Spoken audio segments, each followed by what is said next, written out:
Existe mucha preocupación en nuestro país por el avance del crimen organizado, sobre todo en las modalidades, sicariato, extorsiones, pago de cupos, etcétera, etcétera. Hace unos días un estudio de Evidencia Consultores señala que la inseguridad en el Perú genera pérdidas que superan los 450.000 soles diarios en negocios a puerta de calle, ¿no? Estamos hablando de bodegas, estamos hablando de farmacias. Precisamente para conversar sobre ese tema, ya se encuentra con nosotros el señor Ali Cardos Villarroel, él es presidente de la Asociación Nacional de Boticas y Farmacias Independientes, a quien le agradecemos la amabilidad de compartir esta invitación con RCR. ¿Cómo le va? Muy buenos días, José. Encantado de estar en tu programa. Sí, queríamos conversar con usted, sobre todo nosotros llegamos a distintos puntos del territorio nacional a través de estaciones de radio, estaciones de televisión, y un poco saber cuál es la situación de las boticas y farmacias independientes, ¿no? En lo que se refiere al tema de extorsiones, amenazas, pagos de cupos, ¿no? ¿Cuál es la evaluación que tienen al momento ustedes, por favor? Gracias, José. Sí, efectivamente, el problema de la delincuencia, el sicariato, la extorsión, las estafas, los robos que existen a los establecimientos farmacéuticos y a todo negocio en general han crecido exponencialmente, ¿no? Según el informe de Evidencia Consultores, estos se han cuadruplicado, ¿no? En el caso de las boticas y farmacias independientes, debemos decir que de las 24.000 que existen a nivel nacional, registradas, inscritas en el Ministerio de Salud, solo en Lima tenemos aproximadamente registrados de 5.000 establecimientos que han sido víctimas o de asaltos a mano armada en los locales, víctimas de extorsión, víctimas de robos, las estafas con los falsos yapes, que es lo que recientemente es algo que se ha incrementado, algo que no veíamos, pero que se ha incrementado en los establecimientos de boticas y farmacias, y especialmente en las zonas más alejadas del país, y en el caso de Lima Metropolitana, en los conos, en las zonas más alejadas, donde no hay presencia policial, donde no hay una presencia enorme del Estado. Usted nos señala que son, de acuerdo a cifras que maneja, 5.000 establecimientos que habrían sido víctimas de estas extorsiones, de estas presiones de pago de cupos. Estos son los registros oficiales. Entiendo que también hay subregistros. No, lo que sucede es que estos vendrían a ser subregistros en todo caso, porque lo que sucede, al igual que las bodegas, al igual que otros comercios menores, lo que sucede es que existe mucho temor de hacer la denuncia. Hay dos criterios en este aspecto. Uno, el temor a hacer la denuncia y al seguimiento que esto se pueda dar por temor a los delincuentes. Y lo segundo, la desconfianza. Es que aún venciendo este temor, vas y acudes a la comisaría, vas y entras a la policía, no tienes la seguridad que esto pueda tener un efecto positivo, ¿no? Porque puede ser que llegue a la comisaría, capturan al delincuente y a los días están afuera. O puede ser que hay buenos policías que hacen bien su trabajo, pero cuando pasa a la fiscalía, por una mala acusación fiscal, estos delincuentes están en las calles. O sucede todo lo contrario también. Hay buenos policías, hay buenos fiscales, pero cuando ya llega al juzgado, un juez le da la libertad basándose en las leyes que protegen más al delincuente que al policía muchas veces, o al ciudadano, ¿no? Entonces, con toda esa desconfianza, muchos emprendedores, no solamente en nuestro giro, sino en forma general entendemos, pierde esa confianza de hacer una denuncia, que es el tiempo y el temor, y que ve otra manera de poder seguir adelante con su vida y con el negocio. Porque de algo que tenemos que tener en cuenta es que estos pequeños emprendedores viven el día a día, y nosotros tenemos que seguir adelante.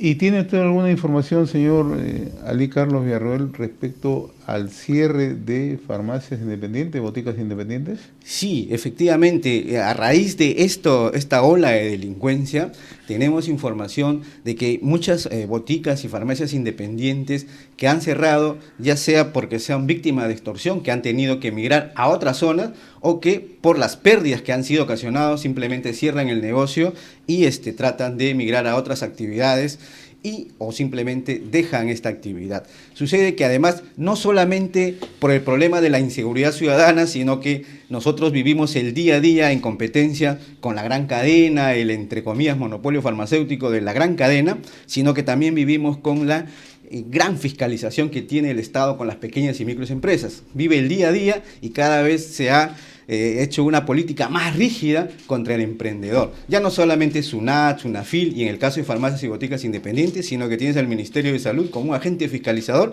que le da duro a los pequeños emprendimientos. Pero independientemente de esto, en el caso de seguridad ciudadana, nosotros podemos decir que de las 5.000 que tenemos información a la interna, en el caso de Lima Metropolitana, los distritos donde más se ven con mayor incidencia es en la zona de Lima Norte, ¿no? Y ahora, ¿cuáles son las modalidades más frecuentes que sufren ustedes en este tipo de avance del crimen organizado?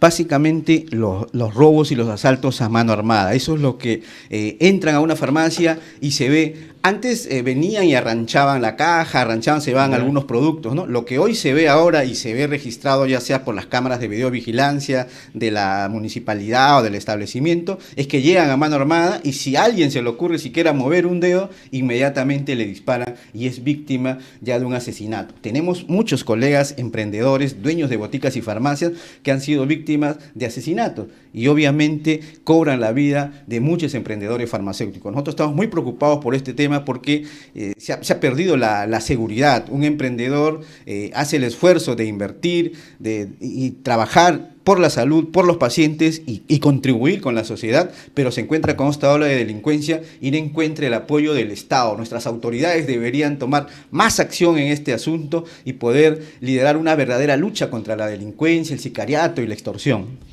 Estamos dialogando con el señor Ali Carlos Villarroel, él es el presidente de la Asociación Nacional de Boticas y Farmacias Independientes. Si tuviéramos que graficar cuáles son las zonas más peligrosas en Lima Metropolitana y también haciendo un esfuerzo en las provincias del país, ¿qué información tiene usted? En Lima Metropolitana, donde hemos detectado, o la información que tenemos de nuestros asociados, es básicamente en las zonas de Lima Norte y Lima Este, con mayor presencia. En la zona de Lima Norte, en la zona de Comas, Caraballo, Puente Piedra, en esa zona se han agudizado mucho más estos robos de delincuencia. Lo que se ha incrementado constantemente es el falso yape, que ingresan e intentan estafar al emprendedor, pero los robos y delincuencia y extorsiones es en esta zona. En las zonas de Lima Este, San Juan del Lurigancho, parte del Agustino, Santa Anita y Yate.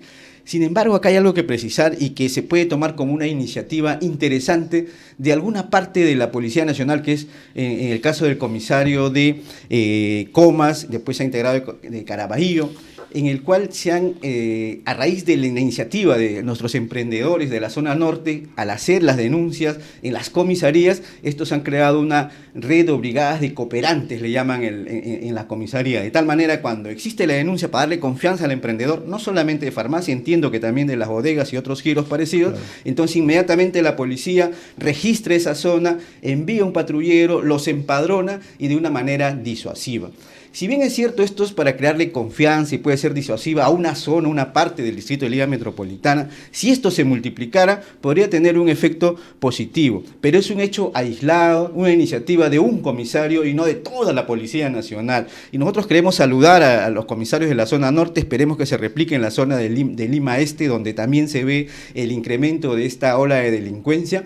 Pero creemos que básicamente acá es la ausencia del Estado a través de la Presidencia de la República. Si el Presidente de la República o la Presidenta de la República no toma acción sobre este tema, muy poco se puede avanzar. Oye, ¿y en las provincias cuáles son las que están consideradas más peligrosas, donde ustedes han tenido mayor índice de robos, asaltos, extorsiones? En el norte del país, en Trujillo, tenemos en las zonas de Piura, después para el lado del oriente, en la selva, en Tarapoto, en las partes de la selva, en las zonas más alejadas, donde también hay presencias de estas bandas criminales que no solo están en Lima, sino, según informe de la policía, están más cerca hacia el norte de la frontera que hacia el lado del centro de la capital, ¿no? Según información que hoy temprano revelábamos del general de la Policía Nacional, que le han dado un fuerte golpe al Tren de Aragua, pero que estaban instalados en provincias, ¿no? Más alejados, más cercanos al tema de minería informal. Son bandas, son organizaciones criminales con muchos tentáculos y con mucho poder y subgandas que existen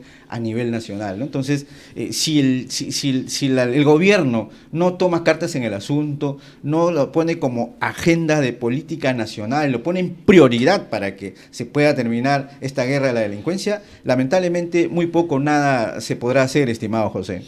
Ahora, ustedes han tenido oportunidad de conversar con el ministro, funcionarios del gobierno sobre este tema para explicarle cuáles son los principales problemas que tiene y cuáles son los riesgos que afrontan en el día a día? En nuestro caso, no hemos tenido ni la invitación, ni tampoco se nos ha permitido acercar más allá de estas iniciativas que decía de las comisarías de zonas alejadas donde han podido tener este impacto y esta ayuda, ¿no? Que felicitamos. Hay buenos integrantes de la Policía Nacional, iniciativas de algunos comisarios que intentan trabajar con la ciudadanía y en este caso con los emprendedores. Pero como una política nacional, una política de Estado del Ministerio del Interior, no hemos sido convocados. Sé que otros rubros lo han hecho, pero en el caso de boticas y farmacias independientes debiéramos ser incluidos, porque recuerde que el establecimiento farmacéutico es un gran punto de atención al ciudadano, al vecino, que está más cerca a la población. Muchas veces no acuden a los hospitales, no hay presupuesto para eso, pero acuden a su farmacia, acuden a su botica y somos los más cercanos al poblador y al vecino. Por lo tanto, deberían ellos ver como una red de poder cooperar, no solo para el Ministerio del Interior, sino también para el Ministerio de Salud, ¿no? Con el cual cada vez estamos más alejados porque ellos trabajan de espaldas a la población, a la ciudadanía y a la espalda de la salud de los peruanos, ¿no? Ahora, este tipo de emprendimientos, pequeñas bodegas, farmacias independientes, boticas, con el paso de los últimos meses, el incremento del crimen organizado hace que redoble medidas de seguridad, que adopte medidas de tecnología en seguridad. ¿Cuánto le representa a la bodega más pequeña o a la botica, en su caso, más pequeña? Gracias por la pregunta, porque además de la inversión que uno tiene que hacer propia del negocio, porque al final una botica, una farmacia, es un establecimiento privado, que no recibe ayuda de nadie, como algunos se equivocan, dicen salud, el negocio de salud. No, son establecimientos privados que pagan alquiler, pagan planilla, pagan luz, pagan todos los costos que tiene una empresa. Entonces, además de eso, ahora tiene que tomar medidas de seguridad, videocámaras, rejas, cosas que toman un valor adicional, que van al costo operativo del negocio. Entonces, esto aproximadamente incrementa un 10% del costo de operación de un pequeño negocio. Y eso afecta bastante, porque si ya te roban el establecimiento y se llevan la venta de un día, y si se repite que hay establecimientos que le roban hasta 2, 3 veces en el mes, por más que se hace la denuncia a la comisaría, entonces son pérdidas incalculables. Algunos ya tienen que cerrar porque resulta que hay establecimientos en que llega un día y le vaciaron todo el establecimiento, toda la farmacia. Entonces, realmente el riesgo es enorme para el emprendedor que pone todo su empeño, toda su inversión y todo su esfuerzo, y que muchas veces es castigado por estos delincuentes, por estas personas que son una lacra a la sociedad, pero que entendemos que si el Estado, el gobierno, la presidenta, el ministro del Interior no toman cartas en el asunto, esto no va a cambiar. La desconfianza que se ve cada día en las instituciones del Estado ya no solo pasa por la ciudadanía, sino de los emprendedores. El tema de delincuencia es el principal problema del país, y ya no solamente son indicadores macroeconómicos que desalienta la inversión, sino que ya llevamos a indicadores microeconómicos en la que afecta al emprendedor que tiene un fomento en la economía local. Si no se logra entender eso, el sector que más promueve el empleo es la microempresa y la pequeña empresa. Si no le ayudamos a ellos, cada vez que cierra un establecimiento se está perdiendo un puesto de empleo emprendedor que tal vez no esté en el registro de las organizaciones formales de las planillas, pero forma parte de la economía local. Y eso debe entender el gobierno, y al parecer no le está dando empeño en esto, mi estimado José.